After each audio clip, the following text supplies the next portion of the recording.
நம்மளர்க்கங்கள் முடிந்த காலை வேளையில் இந்த ஆராதனையை நம்முடைய தேவனாகிய கர்த்தர் நமக்கு ஆசீர்வாதமாய் மாற்றி கொடுக்கும்படி உள்ளத்தினுடைய ஆழத்திலிருந்து நம்ம வாய்களை திறந்து இயேசுவே உம்மை நாங்கள் துதிக்கிறோம்.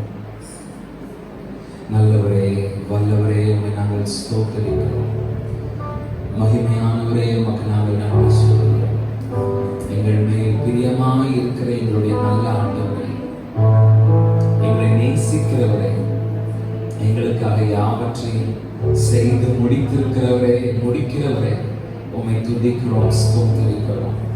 எங்கள் சார்பில் நிற்கிறவர், எங்களுக்காக யோசிக்கிறவர், எங்கள் நினைவுகளை அறிந்து வைத்திருக்கிறவர், எங்கள் தேவைகளை சந்திக்கிறவர், உம்மை போல எங்களை நேசிக்க, உம்மை போல எங்களுக்கு ஆதரவு கொடுக்க வேற யாரும் இல்லை. அப்படிப்பட்ட உண்மை இந்த காலை வேளையில் நாங்கள் ஆராதிக்கிறோம். நன்றி இயேசுவே. வல்லவரே, உம்மை ஆராதிப்பேன்.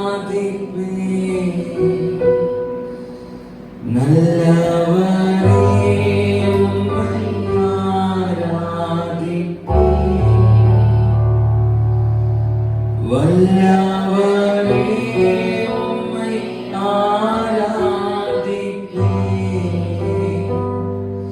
நல்லவரே, உம்மை ஆராதிப்பேன். ஆராதிப்பேன், நான் ஆராதிப்பேன். ஆண்டவரே இயேசுவை ஆராதிப்பேன். ஆராதிப்பேன், நான் ஆராதிப்பேன். ஆண்டவரே இயேசுவை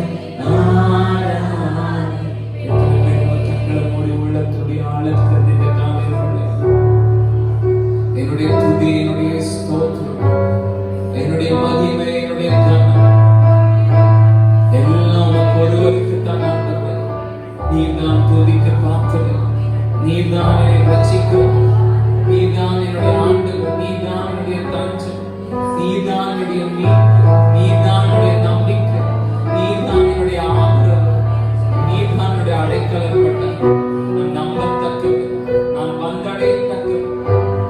உன்னுடைய வார்த்தையை நம்பி உறுதியான என்னால் அமர முடியும் என்றால் அது உன்னுடைய வார்த்தை ஒன்று மாத்திரம். ஒருவரை நம்பி தைரியமாய் மறந்து இருளுடைய பள்ளத்தாக்கும் என்னால் நடக்க முடியும் என்றால் அது உன்னுடைய வலது கரம் ஒன்று மட்டும்தான். இந்த காலங்களில்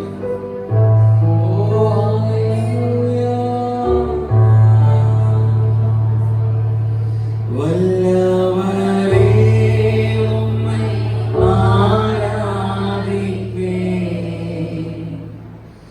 நல்லவரே, உம்மை ஆராதிப்பேன்.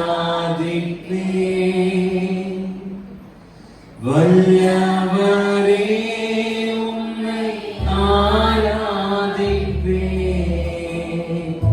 நல்லவரே, உம்மை ஆராதிப்பேன். ஆராதிப்பேன், நான் ஆராதிப்பேன். ஆண்டவரே இயேசுவை ஆராதிப்பேன். ஆராதிப்பேன், நான் ஆராதிப்பேன். ஆண்டவரே இயேசுவை ஆராதிப்பேன்.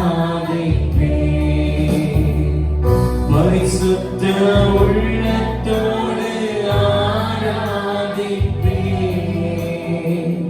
பணிந்து குனிந்து ஆராதிப்பேன். பரிசுத்த உள்ளத்தோடு சத்தத்தோடு பணிந்து குனிந்து ஆராதிப்பேன். ஆராதிப்பேன், நான் ஆராதிப்பேன். ஆண்டவரே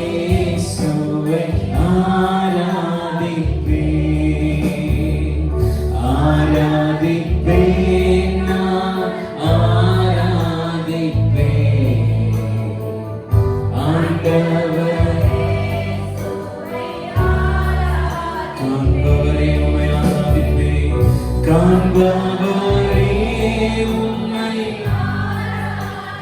ஆவியானவரே காப்பவரே உம்மை என்னை காண்பவரே உம்மை ஹalleluya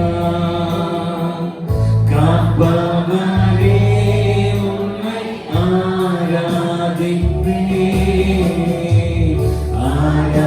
ஆராதிப்பேன் நான் ஆராதிப்பேன் ஆண்டவரே இயேசுவை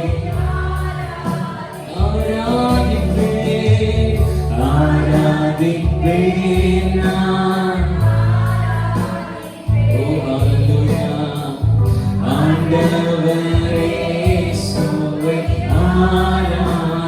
தூதர்களோடு ஆண்டவரே தூதர்களோடு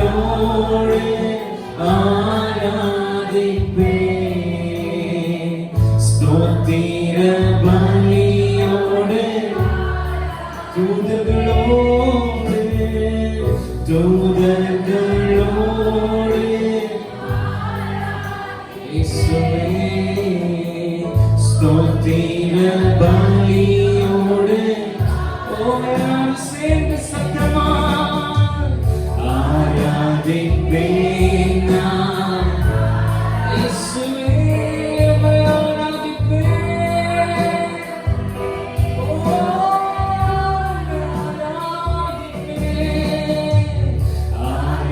ஆராதிப்பேன் நான் இயேசுவே ஆண்டவரே இயேசுவை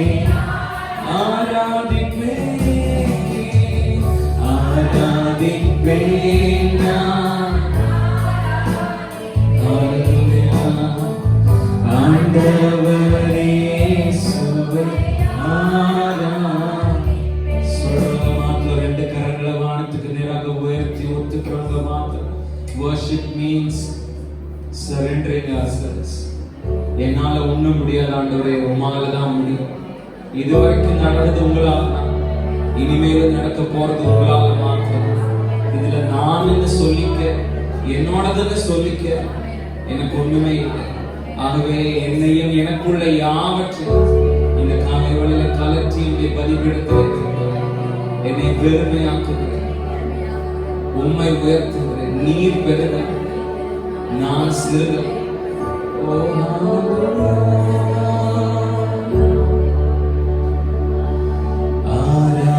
ஆராதிப்பேன் நான் ஆராதிப்பேன் ஆண்டவரே இயேசுவை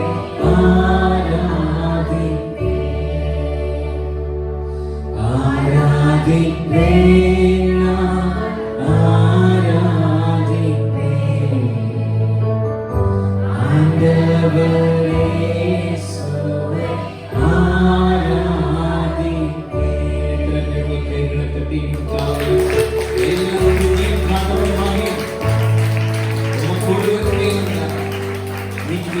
சத்தியரே நித்தமும் காக்கிறவரே சத்தியம் பேசுகிற ராஜனே உம்மை நாங்கள் ஆராதிக்கிறோம் என்று சொல்லி ஆராதிக்க போறோம் ஹalleluya சத்தம் ஹalleluya ஆராதனை தேவனே ஆராதனை இயேசுவே ஆராதனை ஆவியே ஆராதனை ஆராதனை தேவனே ஆராதனை இயேசுவே ஆராதனை ஆவியே ஆராதனை நித்தியரே ஆராதனை சத்தியரே ஆராதனை நித்தியரே ஆராதனை சத்தியரே ஆராதனை நித்தமும் காக்கும் தேவனே சத்தியம் பேசும் ராஜனே நித்தமும் காக்கும் தேவனே சத்தியம் பேசும் ராஜனே ஆராதனை ஆராதனை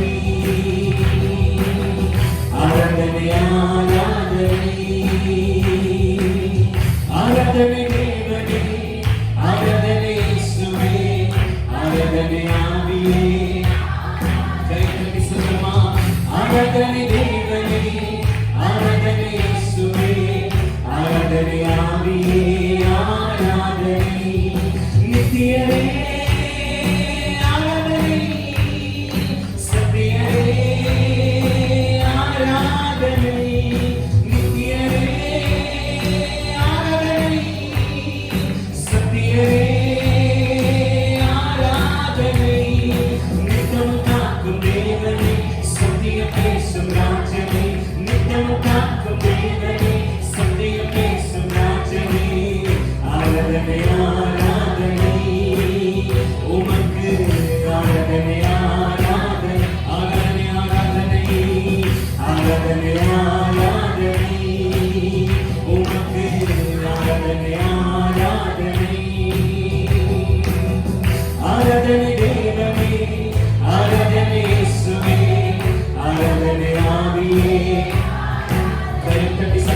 ஆராதனை தேவனே, ஆராதனை இயேசுவே, ஆராதனை ஆவியே, ஆராதனை உன்னதரே, ஆராதனை உத்தமரே, ஆராதனை உன்னதரே, ஆராதனை உத்தமரே, ஆராதனை உண்மையான தேவனே, உயிருள்ள ராஜனே, உண்மையான தேவனே, உயிருள்ள ராஜனே, ஆராதனை ஆராதனை உமக்கு, ஆராதனை ஆராதனை உமக்கு, ஆராதனை உமக்காகவே, ஆராதனை ஆராதனை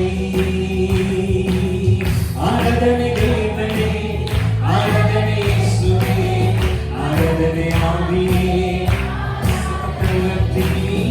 ஆராதனை தேவனே, ஆராதனை ஆவியே, ஆராதனை மதுரமே, ஆராதனை மகத்துவமே, ஆராதனை மதுரமே, ஆராதனை மகத்துவமே, ஆராதனை மகிமையான தேவனே, மசிலாத ராஜனே, மகிமையான தேவனே, மசிலாத ராஜனே, ஆராதனை ஆராதனை உமக்கு, ஆராதனை ஆராதனை உமக்கு, ஆராதனை உமக்காகவே, ஆராதனை ஆராதனை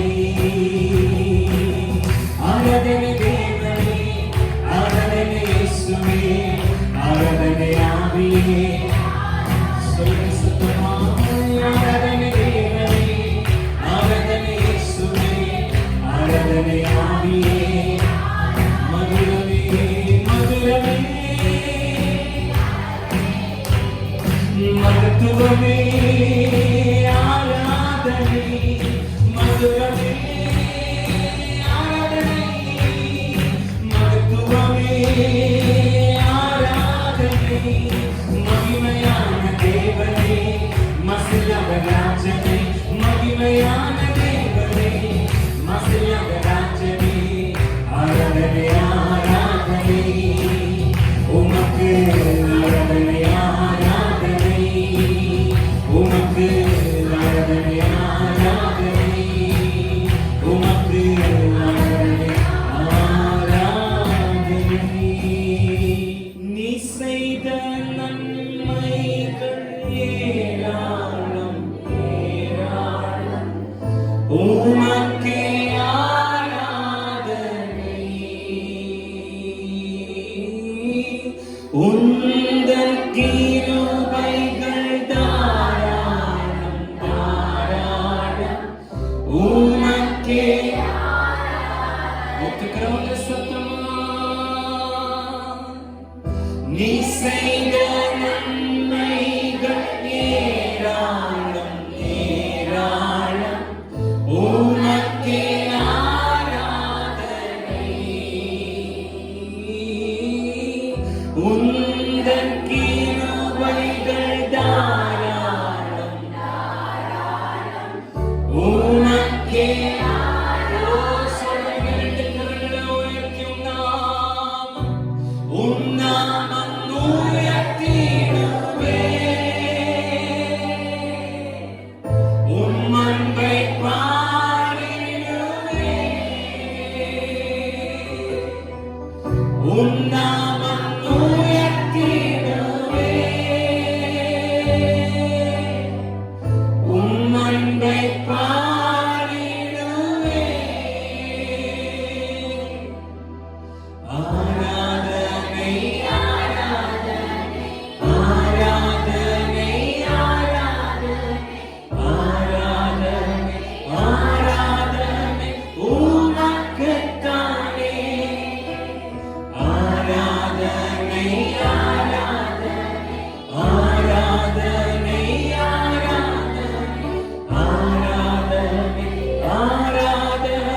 இயேசுவே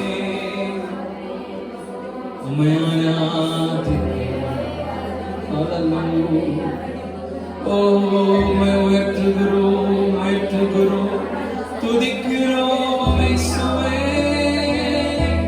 உம்முடைய நாமத்தை மகிமைப்படுத்துகிறோம் இயேசுவே சர்வலோக ராஜாவே. ஹல்லேலூயா ஹல்லேலூயா. ஓ ஹல்லேலூயா உம்மை துதிக்கிறோம் இயேசுவே. ஹல்லேலூயா. மறப்பேனோ உமது அன்பை, நான் மறப்பேனோ உமது அன்பை,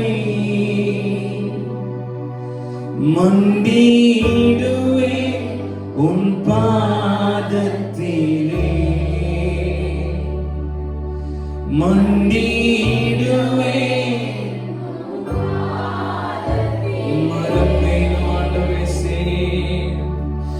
மறப்பேனோ உமது அன்பை, நான் மறப்பேனோ உமது அன்பை, மண்டியிடுவே உம் பாதத்திலே, மண்டியிடுவே உம் கண்களை மூடி உள்ளத்தினுடைய ஆழத்தில் ஓ ஹல்லேலூயா உயர்த்துகிறோம். வாயிலத்தில் ஆராதிக்கிறோம் இயேசுவே. ஹல்லேலூயா. எபினேசரே ஆராதனை துணையாளரே,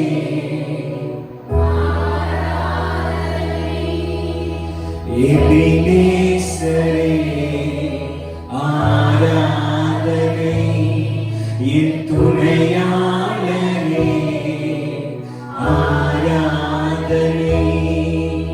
மறப்பேனோ உமது அன்பை, நான் மறப்பேனோ உமது அன்பை, மண்டியிடுவே உன் பாதத்திலே, மண்டியிடுவே உன் பாதத்திலே. மறப்பேனோ உமது அன்பை, நான் மறப்பேனோ உமது அன்பை, மண்டியிடுவே உன் பாதத்திலே, மண்டியிடுவே உன் பாதத்திலே. எளியோனை கண்ணோக்கி பார்த்தீரையா, பெயர் சொல்லி என்னை அழைத்தீரையா. எளியோனை கண்ணோக்கி பார்த்தீரையா, பெயர் சொல்லி என்னை அழைத்தீரையா. உம்மை விட்டு எங்கோ நான் சென்ற போதும், உம்மை விட்டு எங்கோ நான் சென்ற போதும், என்னை தேடி என் பின்னே வந்தீரையா, என்னை தேடி என் பின்னே. மரணவற்றி மறப்பேனோ உமது அன்பை, நான் மறப்பேன் உமது அன்பை,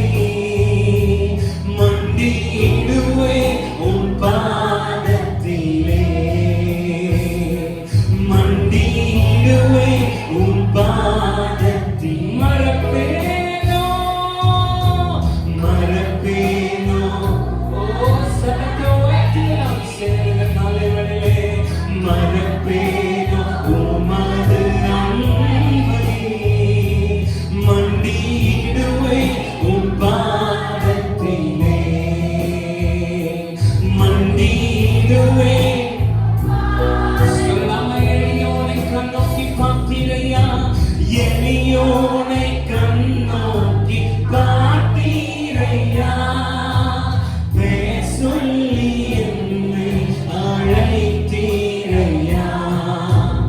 எளியோனை கண்ணோக்கி பார்த்தீரையா, பேர் சொல்லி என்னை அழைத்தீரையா. உம்மை விட்டு எங்கோ நான் சென்ற போதும், உம்மை விட்டு எங்கோ நான் சென்ற போதும், என்னை தேடி என் பின்னே வந்தீரையா, என்னை தேடி என் பின்னே. ஓயனால் சேர்ந்து சத்தமா மறப்பேனோ உமது அன்பை, நான் மறப்பேனோ உமது அன்பை. மண்டியிடுவேன் மண்டியிடுவேன், நீர் என்னை வைத்தோம் கிருபையா, நீர் என்னை வைத்தவும் கிருபையா. நிர்மூலமாகாமல் காத்தீரையா, நீர் என்னை வைத்தவும் கிருபையா. நிர்மூலமாகாமல் காத்தீரையா. கடுங்கோபத்தால் என்னை அடித்தாலுமே, கடுங்கோபத்தால் என்னை அடித்தாலுமே, கனிவாக என்னை நீ தேற்றினீரே, கனிவாக என்னை நீ. ஓரளவு சேர்த்து சத்தமா மறப்பேனா, ஓ சத்தத்தில் உயர்த்தி மறப்பேனோ உமது அன்பை. மண்டியிடுவேனோ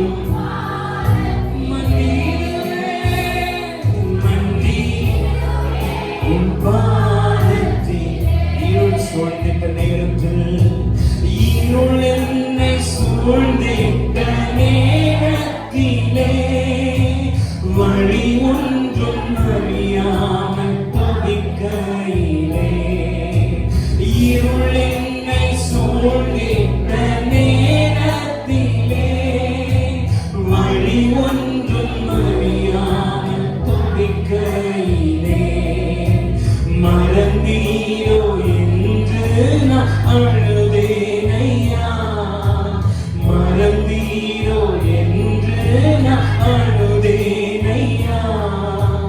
மறப்பேனோ என்று சொல்லி அழைத்தீரையா, மறப்பேனோ என்று சொல்லி. ஓ எல்லாரும் சேர்ந்து சத்தமா மறப்பேனோ உமது அன்பை, நான் மறப்பேனோ உமது அன்பை. மண்டியிடுவேன் மறப்பேனோ மறப்பேனோ. ஓ அல்லேலூயா, மறப்பேனோ இயேசுவே. மண்டியிடுவேன், ஓ மண்டியிடுவேன், மண்டியிடுவேன், மண்டியிடுவேன், ஓ மண்டியிடுவேன் உம் பாதத்திலே. ஓ ஹalleluya.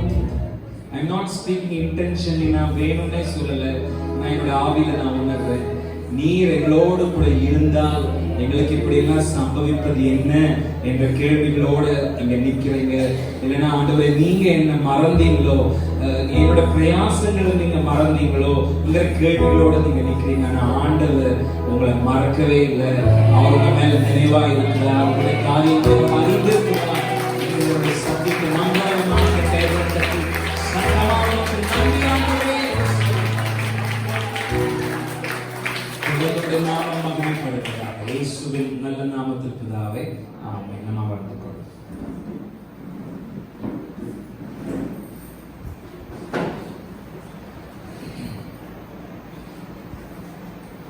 நம்முடைய ஆண்டவர் நல்லவர், அவர் நம்மை மறக்காதவர். ஹல்லேலூயா. சத்தமா ஹல்லேலூயா. ஆபிரகாமும் விசுவாசம். இந்த தலைப்பு உங்களுக்கு ஞாபகம் இருக்கும்னு நான் நம்புறேன். ஏன்னா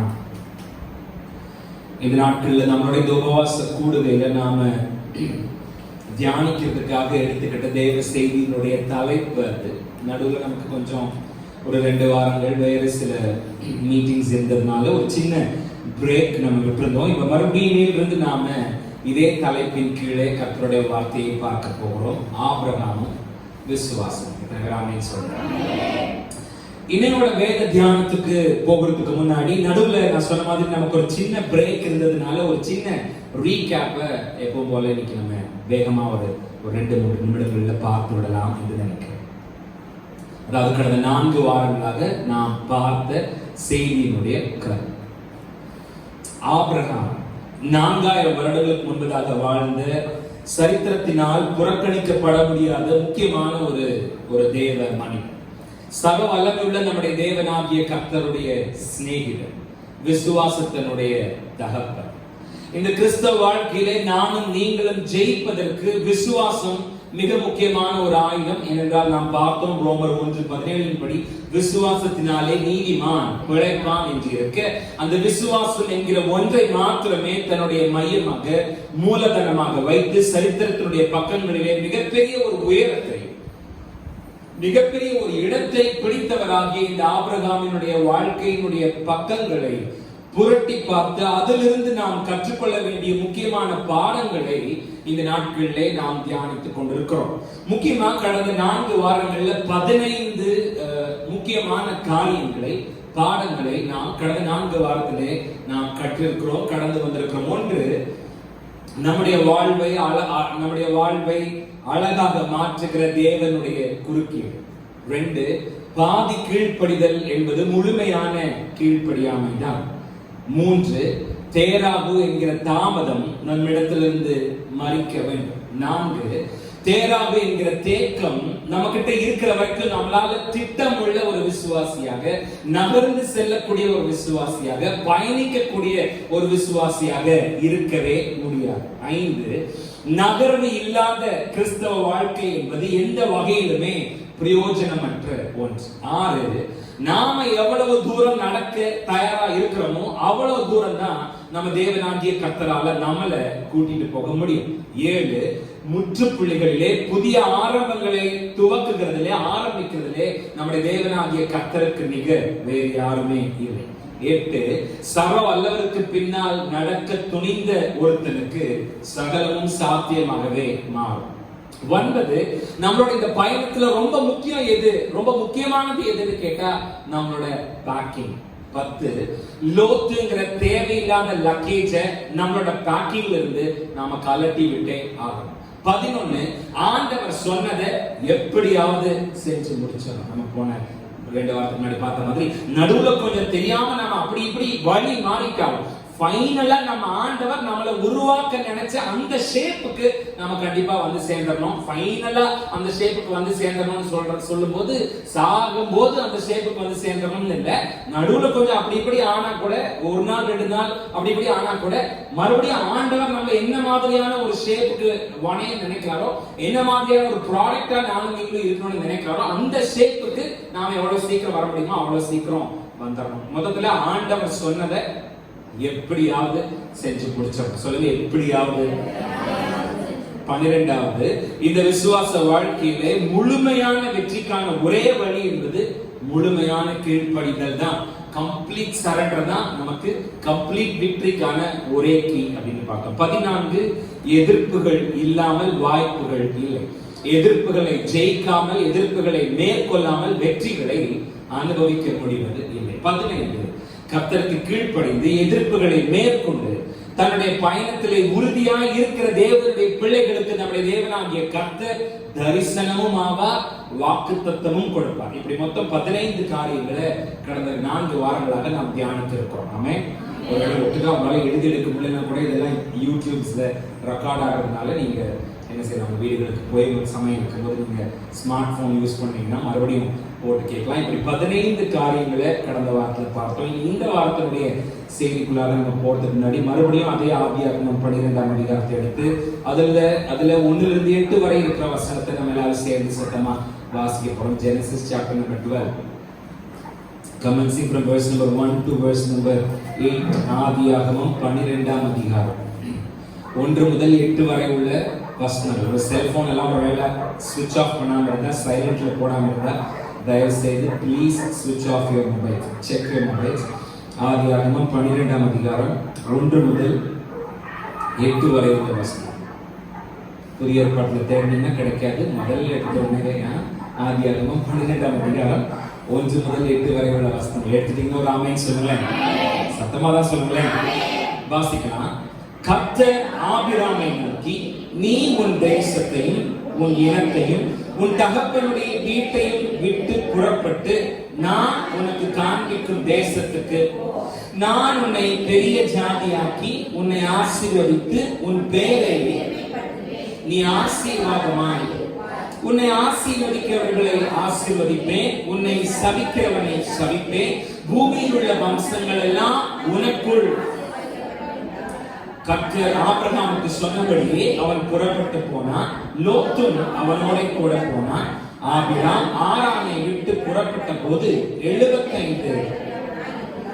ஆபிராம் தன் மனைவியாகிய சாராயையும் தன் சகோதரனுடைய குமாரனாகிய லோத்தையும் தாங்கள் சம்பாதித்திருந்த தங்கள் சம்பத் எல்லாவற்றையும் ஆரானிலே சபதரித்த ஜனங்களையும் கூட்டிக் கொண்டு அவர்கள் கானான் தேசத்துக்கு புறப்பட்டு போய் கானான் தேசத்தில் ஆபிராம் இந்த தேசத்தில் சுற்றி திரிந்து சீகேம் என்னும் இடத்துக்கு சமீபமான மோரே என்னும் சமபூமி மட்டும் வந்தான். அக்காலத்திலே கானானிய அத்தேசத்தில் கர்த்தர் ஆபிரகாமுக்கு தரிசனமாகி, உன் சந்ததிக்கு இந்த தேசத்தை கொடுப்பேன் என்றார்.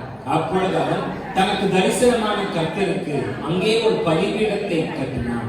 பின்பு அவன் அவ்விடம் விட்டு பெயர்ந்து பெத்தேலுக்கு கிழக்கே இருக்கும் மலைக்கு போய் பெத்தேல் தனக்கு மேற்காகவும் ஆயி கிழக்காகவும் இருக்க கூடாரம் போட்டு அங்கே கர்த்தருக்கு ஒரு பலிபீடத்தை கட்டி கர்த்தருடைய நாமத்தை நாம ஏற்கனவே பார்த்தது மாதிரி எதிர்ப்புகள் இல்லாம வாய்ப்புகள் இல்லை. எதிர்ப்புகளை எதிர்க்காம, எதிர்ப்புகளை மேற்கொள்ளாம, எதிர்ப்புகளை ஜெயிக்காம நம்மளால வாய்ப்புகளை அனுபவிக்கவும் முடிகிறது இல்லை. கர்த்தருடைய வார்த்தைக்கு கீழ்ப்படிந்து வெளியே வந்த நம்முடைய முற்பிதாவாகிய ஆபிரகாமுக்கு வயது 75. ஒரு ரிட்டையர்மெண்ட் ஸ்டேஜ் அப்படின்னா அவரோட வயசு அவருக்கு ஒரு பெரிய எதிர்ப்பாக இருந்துச்சு. நம்ம பார்த்தோம், அவர் ஒரு தேசத்துக்கு வந்து சேர்ந்த போது அங்கே கானானியர்கள் இருந்தார்கள். அப்ப கானானியர்கள் ஆபிரகாமுக்கு ஒரு எதிர்ப்பாக இருந்தார். தூரம் ஒரு பெரிய எதிர்ப்பாக இருந்தது. ஏனென்றால் அவர் இருந்த இடத்திற்கும் அவர் போய் சேர்ந்த இடத்திற்கும் கிட்டத்தட்ட 500 மைல் தூரம். இன்னைக்கு இருக்கிற மாதிரி காரு, பஸ், ட்ரெயின் எல்லாம் அன்னைக்கு இல்ல. 500 மைல் தூரம் நடந்தே 500 மைல் தூரம். 75 வயது கிழவன் நடந்த 500 மைல் தூரம் கடந்தான் என்று சொன்னால் வயது அவருக்கு ஒரு பெரிய எதிர்ப்பாக இருந்தது. கானானியர்கள் அவருக்கு ஒரு பெரிய எதிர்ப்பாக இருந்தார்கள். கர்த்தருடைய வார்த்தைக்கு கீழ்ப்பட்டு இறங்கின அவருக்கு எதிர்ப்பாக கண்டிப்பாக அந்தகார வல்லமைகள், இருளினுடைய வல்லமைகள் ஒரு பெரிய எதிர்ப்பாக இருந்தது. தூரம் ஒரு பெரிய எதிர்ப்பாக இருந்தது. ஆனா விஷயம் என்னன்னா, இத்தனை தடைகளையும் தாண்டி நம்முடைய முற்பிதாவாகிய ஆபிரகாம் நடந்து கொண்டே இருந்தார். அதனுடைய விளைவு நம்முடைய தேவனாகிய கர்த்தர் அவருக்கு தரிசனமாகி வாக்குத்தத்தத்தையும், அதுதான் இந்த 7வது வசனத்துல பார்த்தோம். கர்த்தர் ஆபிரகாமுக்கு தரிசனமாகி உன் சந்ததிக்கு இந்த தேசத்தை, எங்கேயோ தூரத்தில் இருந்து வார்த்தை மாத்திரமல்ல, தன்னுடைய வார்த்தைக்கு கீழ்ப்படிந்து, தன்னுடைய கட்டளைகளுக்கு கீழ்ப்படிந்து வெளியே புறப்பட்டு வந்ததினால் வந்த எதிர்ப்புகளை எல்லாம் சகித்து சந்தித்து மேற்கொண்டு ஜெயித்து தொடர்ந்து நடந்து கொண்டே இருந்த ஆபிரகாமுக்கு கர்த்தர் தரிசனமும் ஆனார், வாக்குத்தத்தமும் தந்தார். எத்தனை பேர் ஆமென் சொல்லுங்க. ஹalleluya. பல சமயங்கள்ல ஆண்டவர் நமக்கு வாக்கு பண்றது இல்ல, ஆண்டவர் நமக்கு தரிசனமாக்குறது இல்ல, ஆண்டவர் நமக்கு இதுவுமே செய்யறது இல்லைன்னு நினைக்கிறோம். நாம என்ன செய்யறோம் அப்படிங்கிற ஒரு பாயிண்ட்ல நின்று யோசித்து பார்க்கணும். ஆபிரகாம் தன்னுடைய வயது, கானானிய வல்லமைகள், இருளினுடைய வல்லமைகள், தூரம், எல்லா சூழ்நிலைகள் எல்லாத்தையும் தாண்டி நடந்தார். கர்த்தருடைய வாக்குக்கு கீழ்ப்படிந்து நடந்தார். இறுதியிலே கர்த்தர் தரிசனமானார், வாக்குத்தத்தமும் தந்தார். ஹalleluya. சத்தம் ஹalleluya. பக்கத்துல பார்த்து நம்ம தேவன் கிட்ட மாத்திக்கிறதுக்கு ஒண்ணுமே இல்லை, அவரு மாத்துறதுக்கு ஒண்ணுமே இல்லை. நம்ம கிட்ட மாத்திக்கிறதுக்கு நிறைய விஷயம் இருக்கு. அவர் மாத்திக்கிறதுக்கு ஒண்ணுமே இல்லவே. நான் கர்த்தர், நான் மாறாதவர், அவர் இப்போது கிருபை உள்ளவர், அவர் இப்போது இரக்கம் செய்கிறவர். இன்னைக்கு அவரால் சிறந்த சமுத்திரத்தை கிழிக்க முடியும், இன்னைக்கு அவரால் எரிகோவை கவிழ்த்த முடியும். நான் மோசேவா நின்னா, நீங்க யோசுவாவா நின்னா. எத்தனை பேர் ஆமென் சொல்லுங்க. பக்கத்துல பாருங்க, அவருக்கு மாத்திக்கிறதுக்கு ஒண்ணுமே இல்லை, ஆனா நமக்கு மாத்திக்கிறதுக்கு நிறைய இருக்கு. ஹalleluya. தேவன் அப்படிப்பட்ட ஒரு வாக்குத்தத்தத்தை ஆபிரகாமுக்கு கொடுத்த உடனே ஆபிரகாம் நம்முடைய தேவனாகிய கர்த்தருக்கு ஒரு பலிபீடத்தை கட்டினார். அந்த 7வது 8வது வசனத்தை பாருங்க. கர்த்தர் ஆபிரகாமுக்கு தரிசனமாகி, உன் சந்ததிக்கு இந்த தேசத்தை கொடுப்பேன் என்றார். அப்பொழுது அவன் தனக்கு தரிசனமான கர்த்தருக்கு அங்கே ஒரு பலிபீடத்தை கட்டினான். என்ன கட்டினாங்க? பின்பு அவன் அவிடம் விட்டு பெயர்ந்து பெத்தேலுக்கு கிழக்கே இருக்கும் மலைக்கு போய், பெத்தேல் தனக்கு மேற்காகவும் ஆயி தனக்கு கிழக்காகவும் இருக்க கூடாரம் போட்டு அங்கே கர்த்தருக்கு ஒரு பலிபீடத்தை கட்டி கர்த்தருடைய நாமத்தை. இந்த ஆபிரகாமை குறித்து வாசிக்கும் போதெல்லாம் நம்மளால ஒரு காரியத்தை திரும்ப திரும்ப ரிப்பீட்டடா பார்க்க முடியும். அது என்னன்னா, ஆபிரகாம் எங்கெல்லாம் போறாரோ அங்கெல்லாம் அவர் தான் தங்கிறதுக்காக ஒரு கூடாரத்தை கட்டுவாரு. அதோடு கூட சேர்ந்து தன்னுடைய தேவனாகிய கர்த்தருக்கு என்று ஒரு பலிபீடத்தையும் கட்டுவார். நீங்க இந்த ஆபிரகாமோட லைஃப் ஸ்டைல, நீங்க அவர் வாழ்ந்த வாழ்க்கையை நீங்க பார்த்துக்கிட்டே வரும்போது ரிப்பீட்டடா நீங்க பார்க்கக்கூடிய ஒரு விஷயம், எங்கெல்லாம் இந்த ஆபிரகாம் போறாரோ அங்கெல்லாம் அவர் தனக்கான ஒரு கூடாரத்தை கட்டுவாரு, தன்னை நடத்துகிற தன்னுடைய தேவனாகிய கர்த்தருக்கான பலிபீடத்தையும் கட்டுவார். சில பேர் புரிஞ்சாங்க. தனக்கான வீடு, தன்னுடைய தேவனாகிய கர்த்தருக்கான பலிபீடம். தான் எங்கெல்லாம் போறாரோ அங்க இருக்கிற ஜனங்களுக்கெல்லாம் நான் யாரோட பிள்ளை, நான் யாருக்கு சொந்தமானவன் அப்படிங்கறத காட்டுறதுக்காக ஆபிரகாம் போற இடத்துல எல்லாம் தன்னுடைய தேவனாகிய கர்த்தருக்கு கண்டிப்பா ஒரு பலிபீடத்தை கட்டியே தீர்வார். எங்க போனாலும் சரி, அங்க இருக்கிற ஜனங்களுக்கு நான் யாரு, நான் யாருக்கு சொந்தமானவன், நான் யாரோட மகன் அப்படிங்கறத காட்டுறதுக்காக கண்டிப்பா தன்னுடைய தேவனாகிய கர்த்தருக்காக பலிபீடத்தை கட்டியே தான் எங்கெல்லாம் வாழ்றாரோ அங்க அவரை சுத்தி இருக்கிற ஜனங்களுக்கெல்லாம் தான் யாருக்கு சொந்தமானவன் அப்படிங்கிறது தெரியணும் அப்படிங்கிற கான்சியஸ் ஆபிரகாமுக்கு ரொம்ப இருந்துச்சு. எங்க போனாலும் சரி, ஆபீஸ் போறேன்னா, பஸ்ல போறேன்னா, இல்ல ட்ரெயின்ல ஒரு ட்ரிப் போறேன்னா, இல்ல என் ஃப்ரெண்ட்ஸோட ஒண்ணா உட்கார்ந்து இருக்கேன்னா, இல்ல காலேஜ்ல படிக்க போறேன்னா, இல்ல சும்மா சர்ச்சில் உட்கார்ந்து இருக்கேன்னா, இல்ல நான் பொதுவா என் தெருவில் வாழ்ந்துட்டு என் குடும்பத்துக்குள்ள போறேன்னா, என் சமூகத்தை சார்ந்த ஒரு நிகழ்ச்சி எங்க போனாலும் நான் யாருக்கு சொந்தமானவன் அப்படிங்கறத காட்டுறதுக்காக ப்ரொஜெக்ட், அது ரொம்ப கான்சியஸா இருப்பாரு அவர். நான் எங்க போனாலும் நான் யாருக்கு சொந்தமானவங்கிறது என்ன சுத்தி இருக்கிறவங்களுக்கு தெரியும். எனக்கான கூடாரம், என்னை நடத்துகிற தேவனாகிய கர்த்தருக்கான பலிபீடம். எத்தனை பேர் ஆமென் சொல்லுங்க. ஹalleluya. சத்தமா ஹalleluya. தான் யாருக்கு சொந்தமான ஒரு பிள்ளை அப்படிங்கறத தன்னுடைய வாழ்விடத்தினுடைய வசதியை வைத்தல்ல, பொட்டு இல்லாம, பூ இல்லாம, இல்லைன்னா வெள்ளை சேலை கட்டி, இல்லைன்னா கழுத்துல கால் இருக்கிறதெல்லாம் கழட்டி போட்டு, இல்லைன்னா பேர் மாத்தி, இப்படி ஆபிரகாம் தான் யாருக்கு சொந்தமானவன் என்பதை தன்னுடைய வாழ்விடத்தினுடைய வசதியை வைத்தல்ல, தன்னுடைய ஜியோகிராபிக்கல் அப்பியரன்ஸ் வைத்தல்ல, தன்னுடைய பிசிக்கல் அப்பியரன்ஸ் வைத்தல்ல, தன்னுடைய பலிபீடத்தை வைத்து, தன்னுடைய தேவனாகிய கர்த்தருக்காக தான் செலுத்துகிற ஆராதனையை வைத்து, தன்னுடைய தேவனாகிய கர்த்தருக்காக தன்னை பரிசுத்த பலியாக அர்ப்பணிக்கிற அந்த அர்ப்பணிப்பை வைத்து தான் யார் என்பதை தன்னை சுற்றிலும் இருக்கிற ஜனங்களுக்கு ஆபிரகாம் காட்டிக் கொண்டே இருந்தார். எத்தனை பேர் புரிஞ்சாமே, எத்தனை பேர் புரிஞ்சாமே சொல்றேன், எத்தனை பேர் புரிஞ்சாமே சொல்றீங்க. ஹalleluya. நான் யாருங்கிறது என்னோட அவுட்வர்ட் அப்பியரன்ஸ் இல்ல, என்னோட ஜியோகிராபிக்கல் அப்பியரன்ஸ் இல்ல. அங்க இருந்தே இப்ப இங்க இருக்கேன், இல்லனா இப்ப நான் இப்ப அதெல்லாம் வச்சிருந்தேன், இப்ப வைக்காம இருக்கேன், இப்ப அதை கூப்பிட்டேன், இப்ப கூப்பிடாம இருக்கேன். இப்படி தன்னோட வெளிப்படையான தோற்றத்தை வைத்தல்ல, நான் எங்கெல்லாம் போறேனோ அங்க இருக்கிறவங்களுக்கு எல்லாம் தெரியணும் நான் சர்வ வல்லமையுள்ள தேவனாகிய கர்த்தருக்கு சொந்தமானவன் என்று, என்னை அவர் ஒருவரே நடத்தி கொண்டு வருகிறார் என்று, என்னை யாரும் ஐஸ்வர்யவானாக ஆக்கவில்லை, அவர் தான் ஆக்கினார் என்று, அவரை நம்பி இறங்கின எனக்கு பின்னால் அவர் இருக்கிறார் என்று, அவருடைய வாக்குத்தத்தம் என்னோடு கூடவே வந்து கொண்டு இருக்கிறது என்று, காலங்கள் தாமதித்தாலும் நான் அவர் மேல் நம்பிக்கையா இருக்கிறேன் என்று, தொடர்ந்து அவருடைய சத்தத்திற்கு நான் கீழ்ப்படிவேன் என்று என்னை சுற்றிலும் இருக்கிற ஜனங்களுக்கு தெரிய வேண்டும் என்பதிலே ஆபிரகாம் ரொம்ப கான்சியஸா இருக்கிறார். அப்படின்னா இன்னைக்கு காலையில என்னையும் உங்களையும் பார்த்து நான் ஒரு கேள்வியை கேட்க விரும்புறேன். நாம எங்க குடியிருக்கிறோமோ அங்க நம்மளோட பலிபீடத்தை நாம கட்டி இருக்கிறோமா? நாம இருக்கிற இடத்துல. It is a question to me and to you. எனக்கும் உங்களுக்கும் நான் கேட்கிறேன். எனக்கு உங்களுக்கு ரெண்டு பேருக்கும் கேட்கிறேன். நாம எங்க இருக்கிறோமோ, எங்க குடியிருக்கிறோமோ அங்க நாம நம்முடைய தேவனாகிய கர்த்தருக்கான பலிபீடத்தை கட்டி இருக்கிறோம். நம்ம கிட்ட ஒரு பலிபீடம் இருக்கு அப்படிங்கிறது நம்மளை சுத்தி இருக்கிற ஜனங்களுக்கு தெரியுமா? இந்த வீடு கர்த்தரால் ஆசீர்வதிக்கப்பட்ட வீடு. இந்த வீடு உன்னதமான தேவனை தஞ்சமாக அடைக்கலமாக கொண்டிருக்கிற வீடு. இது சர்வ வல்லமையுள்ள தேவனாகிய கர்த்தரை ஆராதிக்கிற வீடு. இந்த வீட்டுல வேற எதற்கும் வாய்ப்பு இல்லை. இந்த வீட்டுல வேற எந்த விதமான காரியத்திற்கும் வழி இல்லை. இங்கே கர்த்தரே ராஜாவாக இருக்கிறார்.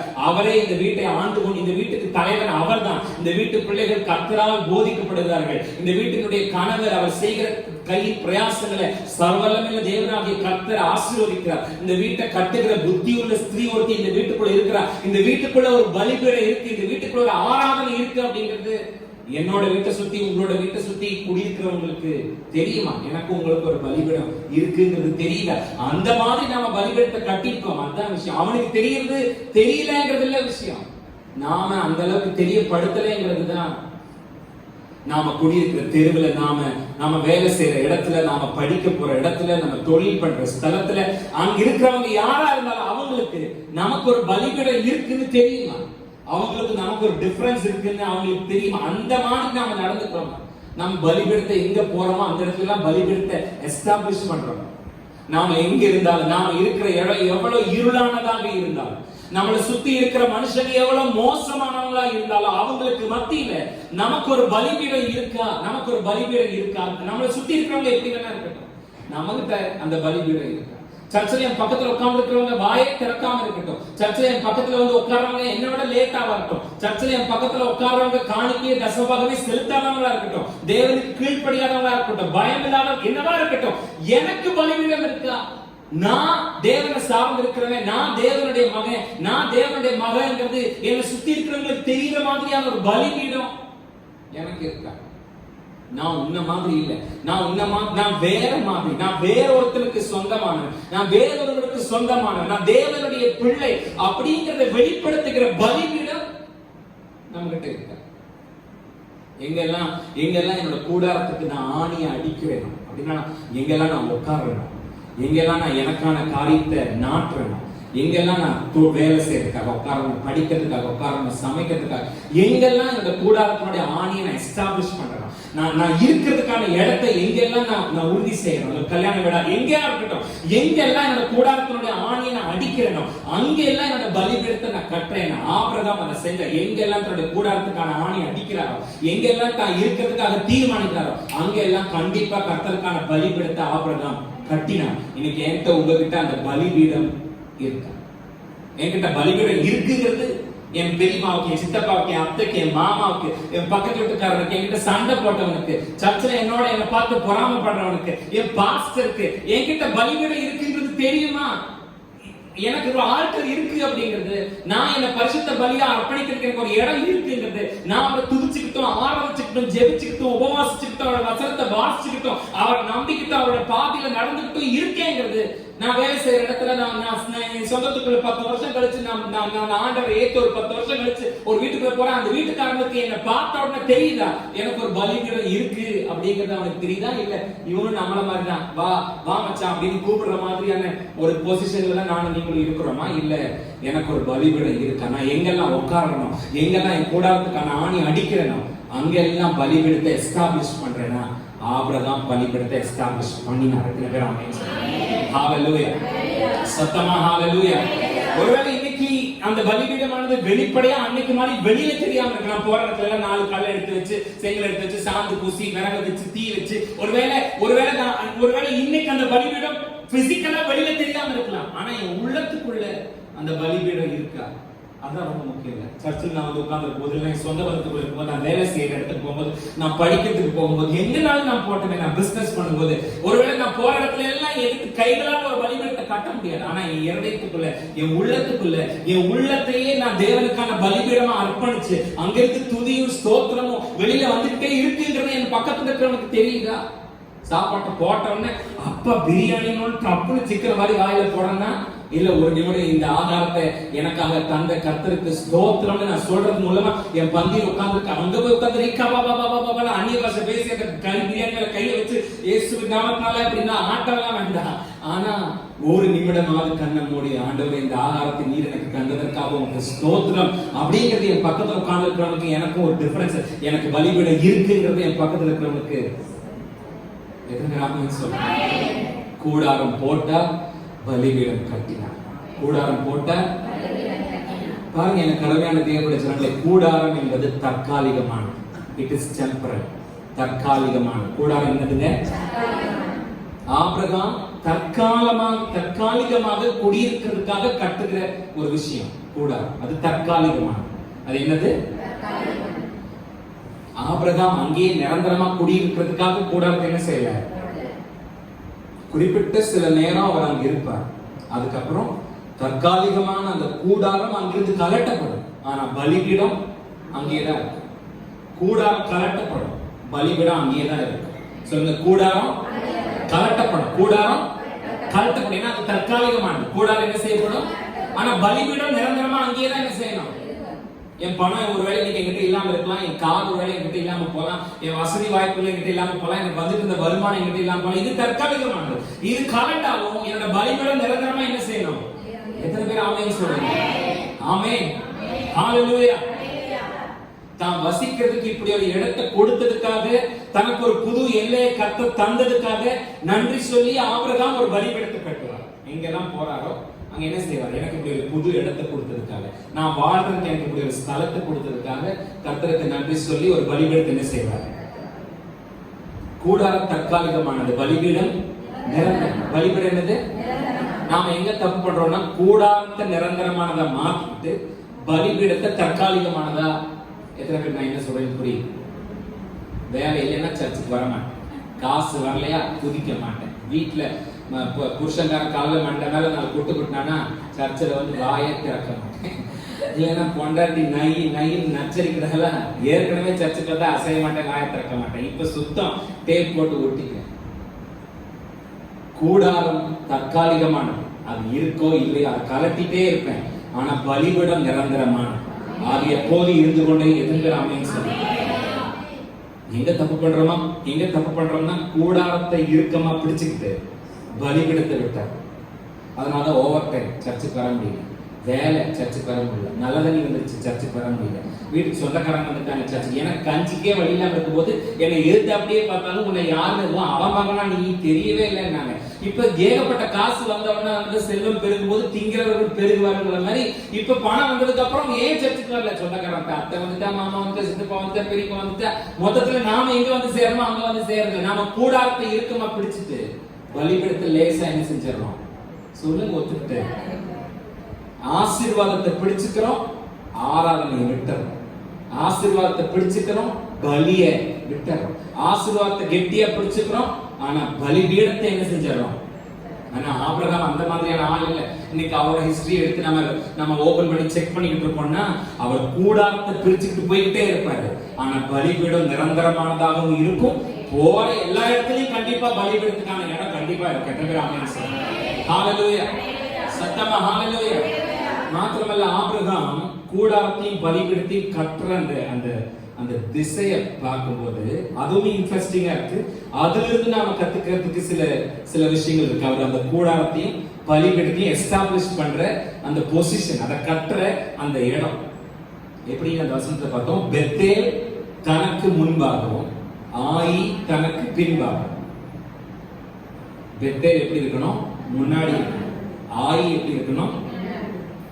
அப்படி கூடாரம் போட்டு அப்படி பலிபீடம் கட்டுவார். பெத்தேல் தனக்கு முன்பாக. பெத்தேல் என்று சொல்லும் போது அது தேவனுடைய வீடு என்று அர்த்தம். தேவனுடைய அப்ப பெத்தேல் தனக்கு முன்பாகவும், ஆயி அப்படிங்கிறது ஹீப் ஆஃப் ruins, அழிவுகளினுடைய குவியல் அப்படின்னு அர்த்தம். கெட்ட காரியங்களினுடைய, கெட்ட விஷயங்களினுடைய, அழிவான காரியங்களினுடைய குவியல், ஹீப் ஆஃப் ruins. பெத்தேல் என்று சொல்லும்போது it is house of God, தேவனுடைய வீடு. ஆபிரகாம் எப்படி கூடாரத்தை கட்டுவார், எப்படி பலிபீடத்தை கட்டுவார், அவருடைய முகத்துக்கு நேரா தேவனுடைய வீடு தெரியும்படி கட்டுவார். அவருடைய பின்பகுதியை, அவருடைய முதுகு பகுதியை அழிவுகளுடைய குவியல், அழிவுகளுடைய குவியலை காட்டிட்டு தன்னுடைய முகத்தை தேவனுடைய வீட்டுக்கு காட்டி கூடாரத்தை கட்டி பலிபீடத்தை கட்டுவார். ஹல்லேலூயா, ஹல்லேலூயா. ஆபிரகாம் தன்னுடைய கூடாரத்தை போடும்போது தன்னுடைய முகம் பெத்தேலுக்கு நேராக, சொன்ன மாதிரி தேவனுடைய வீட்டுக்கு நேராக, தன்னுடைய முதுகு பின்பகுதி ஆயிக்கு நேராக, அதாவது அழிவினுடைய குவியலுக்கு நேராக வைத்து கூடாரம் போடுவார், பலிபீடம் கட்டுவார். ஹல்லேலூயா. நம்முடைய பலிபீடத்தை நாம் எதை நோக்கி கட்டுகிறோம் அப்படிங்கிறது ரொம்ப முக்கியமானது. பாருங்க, தேவனுடைய வீட்டிற்கு நேராக நம்முடைய பலிபீடமா அல்லது அழிவினுடைய குவியலுக்கு நேராக நம்முடைய பலிபீடம்? நம்முடைய ஆராதனை எது எது எது எதற்கு? நம்முடைய ஆராதனை தேவனுக்கானதா உலகத்துக்கானதா? நம்முடைய ஆராதனை தேவனை நோக்கினதா உலகத்தை நோக்கினதா? அதுதான் விஷயம். பலிபீடம் எல்லாரும் தான் சினிமா பாக்குறவங்க, சினிமா நடிகருடைய ஃபேன்ஸ், அவங்களும் தான் அவங்களுடைய உச்ச நடிகரை ஆராதிக்கிறாங்க, அவங்களும் தான் அவங்க உச்ச நடிகரை கொண்டாடுறாங்க. அரசியல்வாதிகள் அவங்களோட பெரிய தலைவர்கள் என்ன செய்யறாங்க? கொண்டாடுறாங்க. நம்முடைய கூடாரம் என்பது எதை ஃபேஸ் பண்ணி இருக்கு? உலகத்தை பார்த்தா தேவனை பார்த்தா? தேவனுடைய வீட்டை எதிர்நோக்கியா அல்லது அழிவினுடைய குவியல்களை எதிர்நோக்கியா? அது தேவனுக்கானதா உலகத்துக்கானதா? நம்முடைய பலிபீடம் எங்க இருக்கு? பலிபீடம் இருக்கு, ஆனா அது எதை நோக்கி இருக்கு? அதான் விஷயம். பலிபீடம் வேணும்னு சர்ச்சுக்குள்ள இருக்கிற எல்லாருக்கும் தெரியுது. அதுக்குதான் புறப்பட்டு வரோம். வீட்டுல இருந்து கிளம்பி பஸ் எல்லாம் முன்னார இல்லைன்னா கூட ஏதாவது ரிஸ்க் எடுத்து வீட்டுக்கு கிளம்பி இங்க வந்ததுக்கு அப்புறம் இங்கே நம்மளோட பலிபீடம் தேவனுடைய வீடாகிய பெத்தேலுக்கு நேரா இருக்கா, இல்லைன்னா அழிந்து போகிற உலக விஷயம், அது நம்முடைய பிரச்சனையா இருக்கலாம், கடனா இருக்கலாம், வேதனையா இருக்கலாம், அதை நினைச்சுக்கிட்டு தேவனை மறந்துடுறோமா இல்ல தேவனை நினைச்சுக்கிட்டு இதை மறக்கிறோம்? தேவனுக்கு முக்கியத்துவம் கொடுக்கிறோமா இதுக்கு முக்கியம்? ஆபிரகாம் தேவனுக்கு முக்கியத்துவம் கொடுக்கிறோம். பெத்தேல் தனக்கு முன்பாகவும் ஆயி தனக்கு பின்பாகவும் இருக்கபடிக்கு கூடாரம் போட்டு பலிபீடம். எத்தனை பேர் ஆமென் சொல்லுங்க? ஹல்லேலூயா, ஹல்லேலூயா. நம்முடைய பலிபீடமானது பெத்தேலுக்கு நேராகவும் ஆயிக்கு எதிராகவும் இருக்கிறது என்றால் அதனுடைய அர்த்தம் என்னன்னா, நான் என்ன மாதிரியான அழிவுடைய காரியங்கள் எல்லாம் இருந்தேனோ, வீட்டு நான் ஒரு வாரமா இருந்திருப்பேன், நான் நேற்று இருந்திருப்பேன், போன வாரம் இருந்திருப்பேன், அழிவுக்குரிய காரியங்கள் எத்தனையோ இருந்திருக்கும். அது எதுக்குள்ள எல்லாம் இருந்தேனோ அதையெல்லாம் இப்ப நான் வெறுக்கிறேன். அந்த பாவத்தை நான் என்ன செய்யறேன்? வெறுக்கிறேன். அந்த இச்சையை நான் என்ன செய்யறேன்? வெறுக்கிறேன். அந்த லௌகீக துக்கத்தை நான் என்ன செய்யறேன்? வெறுக்கிறேன். அதை விட்டுட்டு நான் திரும்புறேன். அதுக்கு என்னோட பேக் தான். அது இத்தனை நாள் நான் அதையே பார்த்து அதையே போக்கஸ் பண்ணி அது பெரிய காரியம் நினைச்சிட்டு இருந்தேன். ஆனா இப்ப என்னோட பலிபீடம் இதுக்கு நேரா இருக்க வேண்டிய விஷயம். என்னோட கான்சியஸ் இதை நோக்கி இல்ல, என்னுடைய சிந்தை இதை நோக்கி இல்ல, என்னுடைய ஆராதனை இதை நோக்கி இல்ல, என்னோட கவலை இதை நோக்கி இல்ல, இல்லைன்னா என்னோட ஆசை நான் விட்டுட்டு வந்து பீரோல வச்சுட்டு வந்து என்னோட பட்டுப்படவே நான் பிளாக்ல வைக்காம வீட்டுல வச்சுட்டு வந்து என்னோட வயிறு நகை நான் வெளியே நிப்பாட்டுக்கிறேன், காரு நான் விட்டுட்டு வந்து இதை நோக்கி இல்ல என்னோட பலிபீடம்.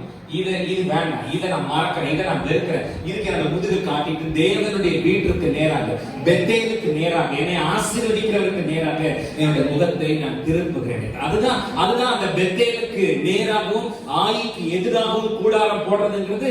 நான் இதெல்லாம் எனக்கு வேண்டாம், இதெல்லாம் நான் விட்டுறேன். என்னோட தேவனாகிய கர்த்தர் எனக்காக ஏற்படுத்தி இருக்கிற புதிய வாழ்க்கைக்கு நேராக என்னுடைய பயணத்தை நான் முன்னெடுக்கிறேன், என் பார்வையை நான் முன்னெடுக்கிறேன். அதுதான் பலிபீடத்தை பெத்தேலை பார்த்து கட்டுறதுக்கான ஆதாரம்.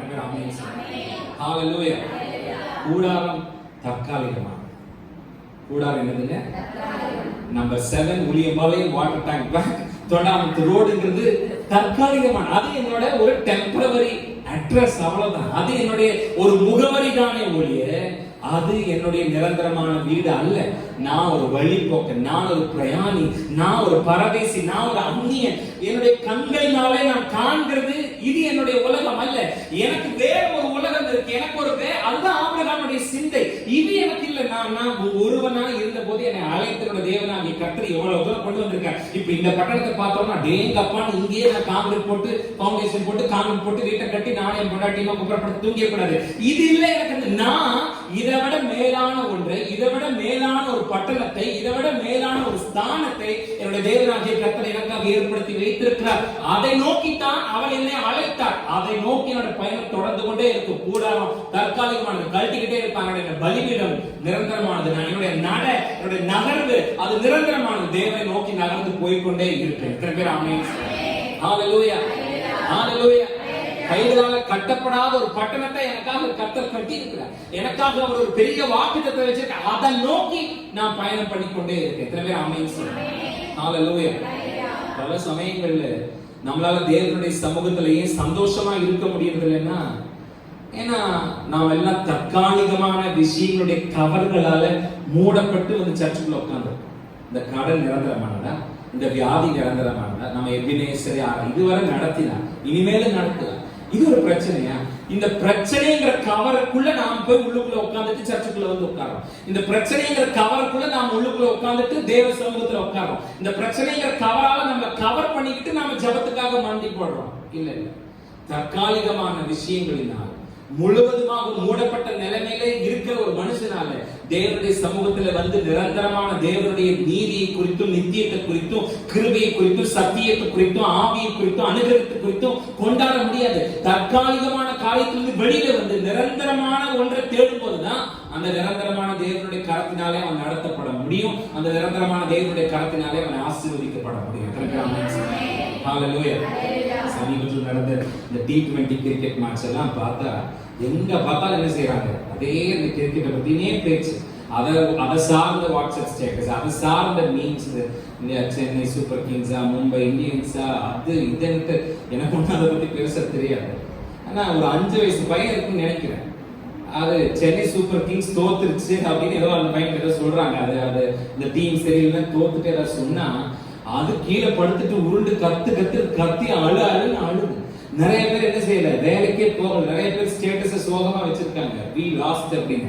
நிறைய பேர் அழுது, நிறைய பேர் சாப்பிட மாட்டேங்கிறாங்க. இதெல்லாம் என்னன்னா அழியக்கூடிய ஒரு விஷயங்கள், அழிந்து போகக்கூடிய ஒரு இது நிரந்தரமானது இல்லை, இது தற்காலிகமான. இன்ஃபேக்ட் இவன் இப்படி அழுகிறது அந்த கிரிக்கெட் கேப்டனுக்கு தெரியல. பகுதி இவன் சாப்பிடாம கிடக்கிறது, இவன் வாட்ஸ்அப் ஸ்டேட்டஸ் வைக்கிறது, இவன் மீம்ஸ் வைக்கிறது, அவனுக்கு இவன் யாருன்னே அவனுக்கு தெரிய போறது இல்லை. இவன் யாரு, இவன் பேர் என்ன, இது எதுவுமே தெரியாத அழிந்து போகக்கூடிய ஒரு விஷயத்துக்காக கவலைப்படுறதை விட, நான் யாருங்கிறது நான் என் தாயின் கருவிலே உருவாவதற்கு முன்னதாகவே அறிந்து வைத்திருக்கிற ஒரு தேவன், அவருடைய சமூகம், அவர் எனக்காக வைத்திருக்கிற காரியம், இதற்குள்ள நான் சந்தோஷமா இருக்கிறது தான் எனக்கு முக்கியமே ஒழிய, அழிந்து போகக்கூடிய அழிதலுடைய குவியலுக்கு நேராக பலிபீடத்தை கட்டி இருக்கிறது என்னோட முட்டாள் வேற யாரும் இருக்கவே. ஆமென் சொல்றேன். ஹalleluya ஹalleluya. இன்னைக்கு காலையில் இந்த ஒண்ணே பாருங்க, தற்காலிகமானது எதுவும் உங்களுக்கும் உங்கள் ஆண்டவருக்கும் நடுவே இருக்கிற உறவை சேதப்படுத்த விட்டு விடாதீர்கள். ஆமென் சொல்றேன். தற்காலிகம் எதுவா வேணா இருக்கட்டும், அது ஒருவேளை நீங்க நிறைய வச்சிருக்கிற காசா இருக்கட்டும், இல்லைன்னா உங்ககிட்ட இல்லாம இருக்கிற காசா கூட இருக்கட்டும், whatever it is, டெம்பரரியான எதுவும் பர்மனன்டான தேவனுக்கும் உங்களுக்கும் நடுவில் இருக்கிற ரிலேஷன்ஷிப்பை பிரேக் பண்ணாம பார்த்துக்கோங்க. பலிபீடத்தை விட்டுறாதீங்க. ஹalleluya. தற்காலிகமான ஒரு காரியம் உங்களை தேவனை துதிக்கிற துதியிலிருந்து தள்ளி நிற்கும்படிக்கு ஒரு காலம் என்ன செஞ்சாதீங்க, விட்டுறாதீங்க. தற்காலிகமான ஒரு விஷயம் இது. என் தேவனுடைய ஆராதனை என்ன செஞ்சிடக்கூடாது, நிறுத்திடவே. என்னை சுத்தி நடக்கிற தற்காலிகமான காரியங்கள் ஏதாவது எனக்குள்ளே இருக்கிற தேவ நம்பிக்கை ஏதாவது செய்ய முடியுமா? ஒண்ணு அசைக்க முடியாது. என்னை சுத்தி நடக்கிறது எனக்குள்ள இருக்கிற தேவ நம்பிக்கை என்ன செய்ய முடியாது. என்னோட அல்லேலூயாவை என்னோட கடனால ஒண்ணு செய்யவே நான் கத்தத்தான் செய்வேன். உன்னால என்ன ஒண்ணு பண்ணவே. என் பக்கத்துல வாயை மூடி அமைதியா உட்கார்ந்து இருக்கிற ஒரு ஆளால என்னோட துதியை என்ன செய்ய முடியாது, நிறுத்த முடியாது. நான் ஆராதிக்கும் போது கீழே நின்று முறைச்சு என்ன பார்த்தாலும் நான் ஆராதிக்கத்தான்.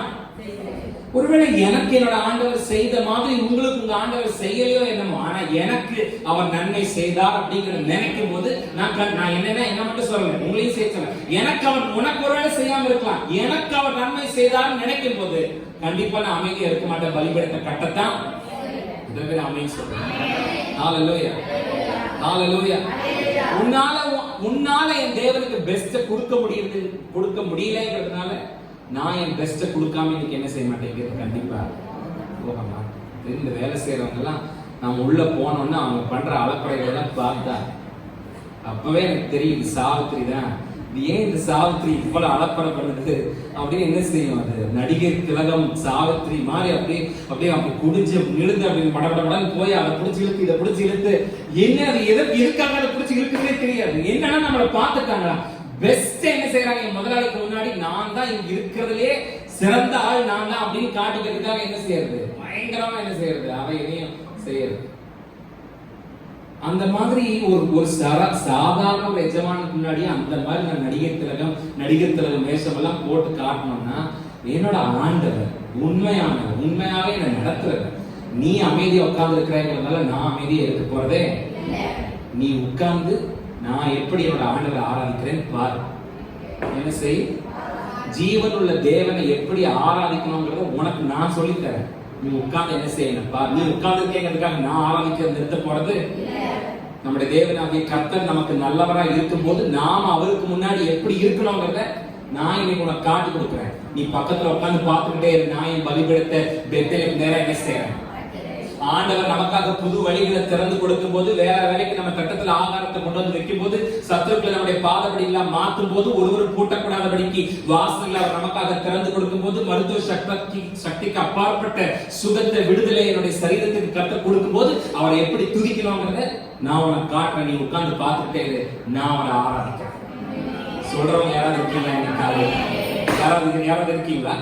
உங்க பக்கத்துல உட்கார்ந்து இருக்கிறவங்களுக்கு அவரை எப்படி ஆராதிக்கணும்னு இன்னைக்கு நான் காட்டி கொடுக்குறேன் அப்படின்னு சொல்றவங்க யாராவது இருந்தா எந்திரிச்சு இன்னைக்கு காலையில உங்க 2 கரங்களையும் உயர்த்தி உங்க வாய்களை நல்ல விரிவா திறந்து உங்க சத்தத்தை உயர்த்தி உங்க தேவனாகிய கர்த்தரை நான் இன்னைக்கு நம்ம கொஞ்சம் லேட்டு தான் ஆயிருக்கிறோம். இன்னைக்கு நம்ம ஸ்டார்ட் பண்ணும்போது கொஞ்சம் லேட்டா ஸ்டார்ட் பண்ணோம். நடுவில் கொஞ்சம் கரண்ட் ப்ராப்ளம் தான் இருந்தது. அதனால ஒரு 10 நிமிஷம் லேட் ஆனா பரவாயில்ல நான் நினைக்கிறேன். உங்களுக்கு போகணும்னு நீங்க நினைச்சீங்கன்னா நீங்க தாராளமா கிளம்பி வெளியில போகலாம். நான் ஒருத்த மாத்திரமே நின்று ஆரம்பிச்சாலும் எனக்கு பிரச்சனை இல்லை. ஏன்னா எனக்கு அவர் நன்மை செய்திருக்கிறார், என்னை அவர் விடுவித்து இருக்கிறார், என்னை என்னோட தேவை இன்னைக்கு தேதி வரைக்கும் கர்த்தர் என்னை நடத்தி இருக்கிறார், என்னை காப்பாத்தி இருக்கிறார். அவரை நான் ஆராதிக்கணும்னு வந்திருக்கிறவங்க உங்க பக்கத்துல இருக்கிறவங்களுக்கு நீங்க காட்ட போறீங்க. ஜீவன் உள்ள தேவனை எப்படி ஆராதிக்கணும்னு இன்னைக்கு காட்ட போறேன்னு சொல்றது மாத்திரம். நான் சொல்ற மாதிரி சும்மா நிக்கிறவங்க, சும்மா உட்கார்ந்து இருக்கிறவங்க அவங்கள பத்தி பிரச்சனை இல்லை. நீ சும்மா நிக்கிறது என்னுடைய எண்ணெயும் என்னுடைய ஆராதனையும் ஒண்ணும் பண்ண முடியாது. நான் இன்னைக்கு ஜீவனுள்ள தேவனை எப்படி ஆராதிக்கணும்னு காட்டுறேன்னு சொல்றது மாத்திரம் உங்க வாயில நல்ல சத்தமா திறந்து இயேசுவே உமக்கு நன்றி என்று சொல்லுங்க. நல்ல துணி நான் இல்ல, நீங்க காட்டி கொடுங்க. உங்க பக்கத்துல இருக்கிறவங்க ஜீவனுள்ள தேவனை எப்படி ஆராதிக்கணும், ஜீவனுள்ள சபையில எப்படி இருக்கணும்ன்றத காட்ட விரும்புறவங்க சத்தமா பேர் சொல்லி கூப்பிடுங்க. ஆண்டவரே, என்னுடைய வாழ்க்கையிலே நீ செய்த எல்லா காரியங்களுக்காக உமக்கு நன்றி. என்னோட வாழ்க்கையிலே நீ திறந்த புதிய கதவுகளுக்காக உமக்கு நன்றி. ஒரு தாயை போல என்னை தேற்றி இதுவரைக்கும் என்னை நடத்தி கொண்டு வருகிற மகிமைக்காக உமக்கு நன்றி. என்னுடைய ஜெபங்களுக்கெல்லாம் நீ பதில் தந்து கொண்டே இருக்கிறீரே, அதற்காக உமக்கு நன்றி. எனக்காக நீ பெத்லகேமில் பிறந்ததற்காக உமக்கு நன்றி. நாசரேத்திலே வளர்ந்ததற்காக உமக்கு நன்றி. யோர்தானிலே ஞானஸ்நானம் பெற்றதற்காக உமக்கு நன்றி. வியாதியஸ்தர்களை சுகமாக்கி மரித்தோர்களை உயிரோடு எழுப்பினதற்காக உமக்கு நன்றி. கூடலுக்கு பார்வை கொடுத்து முடவர்களை நடக்க செய்ததற்காக உமக்கு நன்றி.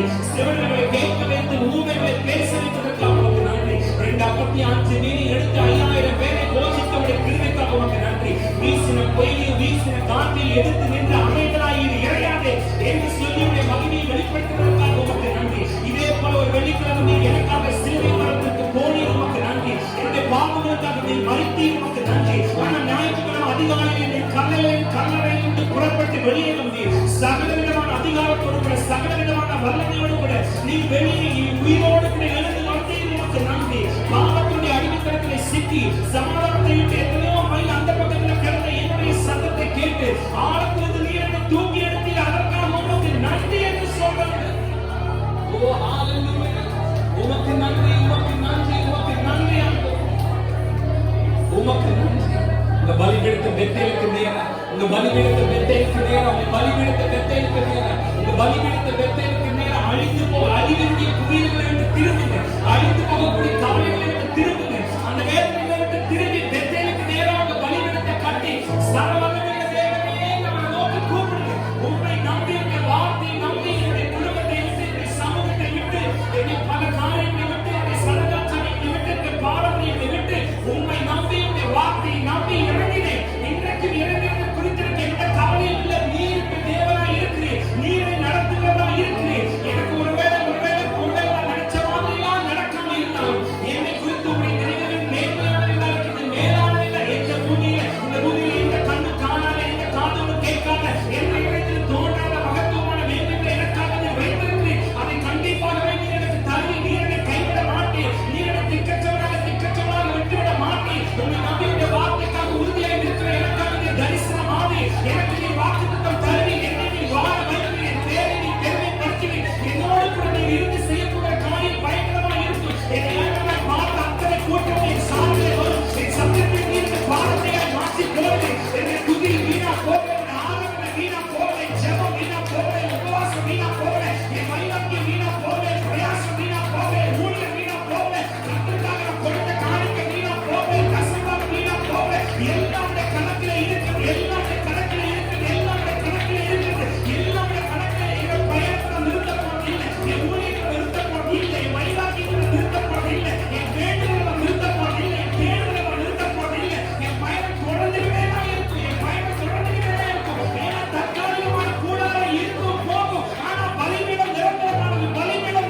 நான் இங்கே என்னோட கண்ணை மூடும்போது எனக்கு முன்னாடி இருக்கிற கூடார என் கண்ணுக்கு முன்னாடி இல்லாம போகும்போது எனக்கு இன்னொரு மகிமையான கட்டடம் காத்துக்கிட்டது. கைகளால கட்டப்படாத ஒரு மகிமையான வீடு எனக்காக காத்துக்கிட்டது. எனக்காக காத்துக்கிட்டது. எனக்காக காத்துக்கிட்டது. அந்த வார்த்தைக்கு கீழ்ப்படிந்து வெளியே வரும்போது சில தடைகள் இருக்கும். ஆனா நான் என்ன செய்ய வேண்டியது பயணத்தை நிறுத்தாம தொடர்ந்து நடந்துட்டு ஆபிரகாம் அதைத்தான் செய்யும். இதிலும் மேன்மையான ஒரு பட்டணத்தை எனக்காக கர்த்தர் வைத்திருக்கார். அந்த நம்பிக்கை யாருக்காவது இருக்க போட்டோம். இது வரைக்கும் நடக்கல, பரவாயில்ல. இதெல்லாம் கையெழுத்து போயிருச்சா, பரவாயில்ல. இத்தனை பேரை விட்டு போயிட்டாங்க, பரவாயில்ல. என் பயணம் மாத்திரம் நிக்காது. என் பயணம் நிக்காது. என் ஜெபம் நிக்காது. என் துதி நிக்காது. என் நம்பிக்கை நிக்காது. என் விசுவாசம் நிக்காது. என் ஆராதனை நிக்காது. என் பலி நிக்காது. போயிட்டே இருப்பேன். இதிலும் மேன்மையான கர்த்தர் எனக்காக வைத்திருக்கிறார். ஆரானை கடந்து நடந்தார், மேசேபாவை கடந்து நடந்தார், கானானை கடந்து நடந்தார். நடந்து தேவனாகிய கர்த்தரை சேர்ந்தார். எத்தனை பேர் தேவனாலே உங்களுக்காக கட்டப்பட்ட அந்த பட்டணத்தை எதிர்நோக்கி காத்திருக்கிறீங்க? 12 அஸ்திவார கற்களினாலே கட்டப்பட்ட பட்டணம். கிழக்கே 3 வாசல்கள், வடக்கே 3 வாசல்கள், தெற்கே 3 வாசல்கள், மேற்கே 3 வாசல்கள் உள்ள பட்டணம். பளிங்கை போல தெளிவான ஜீவ தண்ணீர் உள்ள நதி ஓடுகிற பட்டணம். இரு கரையிலும் கனி தருகிற ஜீவ விருட்சம் இருக்கிற பட்டணம். இலைகள் கூட மருந்து, ஆரோக்கியம்.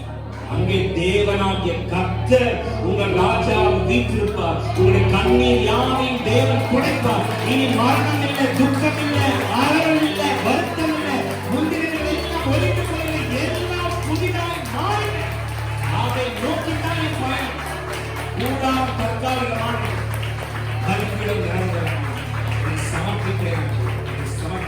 நான் எங்க இருந்தாலும், நான் எங்கெல்லாம் என் டென்ட்டுக்கு ஆணி அடிச்சாங்க, என் பலிபீடத்தை நான் கட்டாம நான் இருக்கிற இடத்துல நான் யாருக்கு சொந்தமானவன் அப்படிங்கிறது தெரிஞ்சுக்கிற மாதிரி, தெரியற மாதிரி என் பலிபீடத்தை நான் கட்டுவேன். அது மாதிரி நான் இருப்பேன். அப்படியே எங்களை சமர்ப்பிக்கிறோம். எங்கள் ஊழியத்தை கர்த்தர் அப்படியே ஆசீர்வதிக்கிறாங்க. சத்துருக்கள் இயேசுவின் நாமத்தினாலே வெற்றி நாணி லட்சை அடைவார்களாக. அவர்கள் தலை குனிவார்களாக. அவருடைய சதி ஆலோசனைகள் நிர்மூலமாவதாக. அவருடைய எல்லா திட்டங்களும் இயேசுவின் நாமத்தினாலே கிறுக்கப்படுவதாக. அவருடைய சிந்தைகள் எல்லாம் இயேசுவின் நாமத்தினாலே மாறுபாடாய் மாறட்டும். எங்களுக்கு அவர்கள் போட்ட எல்லா பிளாட்ஸ், எல்லா பிளான்ஸ் இயேசுவின் நாமத்தினாலே அதமாகட்டும். இயேசுவின் நாமத்தினாலே அந்த கூட்டம் அவர்களே ஒருவருக்கு ஒருவர் விரோதமாய் எழுப்பி, இயேசுவின் நாமத்தினாலே அவர்களே ஒருவருக்கு ஒருவர் எழுப்பி ஒன்றுமில்லாத இருபொருளாய் மாறுவார்களாக. எங்கள் தேவனாகிய கர்த்தர் எங்களுக்காக பந்தி ஆயத்தப்படுத்தி எங்கள் தலையை எண்ணெயினால் அபிஷேகம் பண்ணி எங்கள் பாத்திரம் நிரம்பி வழிந்து ஓடுகிறது. அவர்களும் அவருடைய சந்ததிகளும் காணும்படி கர்த்தர் செய்கிறார்கள். எங்களை சாட்சியாக நிறுத்துங்க.